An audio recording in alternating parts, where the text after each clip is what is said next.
મૈત્રી ઋષિ કહે કે આ કશ્યપ અને દિતિના દીકરા છે. સંધ્યા સમયે કામ ઈચ્છા થઈ.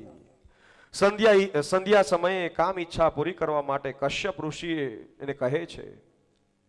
પણ કશ્યપ ઋષિ સમજાવે છે કે આ સમય સંધ્યાકાળ ઉત્તમ નથી ગર્ભ ધારણ કરવા માટે. અમુક અમુક વર્જિત લખ્યા છે કાર્ય કે સંધ્યા સમયે ન થઈ શકે. સંધ્યાકાળ પ્રમાણે રાક્ષસો જન્મ લે છે અને એ જ થયું. કશ્યપ ઋષિને ત્યાં એની જે પત્નીને ત્યાં ગર્ભ ધારણ થયો. દિતિને 2 દીકરા થયા.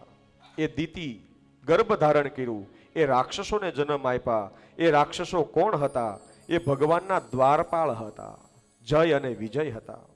એ સમયે સનત કુમારોએ રોક્યા, એનું અપમાન કર્યું. સનત કુમારોનું અપમાન કર્યું એટલે સનત કુમારોએ શ્રાપ દીધો કે તમે વૈકુંઠમાં છો તોય તમને બુદ્ધિ નથી, તમે આવું કરો છો, તમને આમન્ય નથી. કોણ વ્યક્તિ આવે છે? જાઓ તમે જડ થાઓ. શ્રાપ આપ્યો.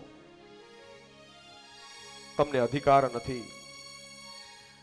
મેં જોયું છે ઘણા બધા મોટા માણસો હોય, નોકર ચાકર હોય ને, બહુ બધા રિસ્પેક્ટ વાળા બહુ હોય છે. ઘણા બધા અમુક અમુક પરિવારમાં જે વર્ષોથી જે ચાલતું આવતું હોય આચાર્યજી, તો ત્યાં બધા આમ કેને કે એની રિસ્પેક્ટ બહુ હોય છે પરિવારની અંદર. આપણો ફોન પણ ઉપાડે છે તો આપણી સાથે રિસ્પેક્ટથી વાત કરે. આ તમને લગભગ 3-4 પેઢીથી જે આવતું હોય જેના ઘરની અંદર સંપત્તિવાન હોય, શ્રીમંત હોય. જો ધનવાન અને શ્રીમંતમાં ઘણો ફરક છે રૂપિયામાં, પણ એ રિસ્પેક્ટથી આ બધું ડાયજેસ્ટ થવું જોઈએ. બાકી શોર્ટ ટાઈમમાં કરોડપતિ બન્યા હોય, કારણ કે લક્ષ્મીજી સરસ્વતીને પાછું ઓછું થોડું કામ કે ને કે જેની જીભ સારી હશે ત્યાં બિચારો એ સંઘર્ષ કરતો હશે. પણ એક જોયું છે, જ્યાં જ્યાં વૈષ્ણવોના ઘર હોય છે ત્યાં સારી લક્ષ્મી પણ છે અને સારી સરસ્વતી પણ છે. શું કામ? મેં તો મેરે નારાયણ કી બાય. લક્ષ્મીજી કોણ છે? નારાયણ.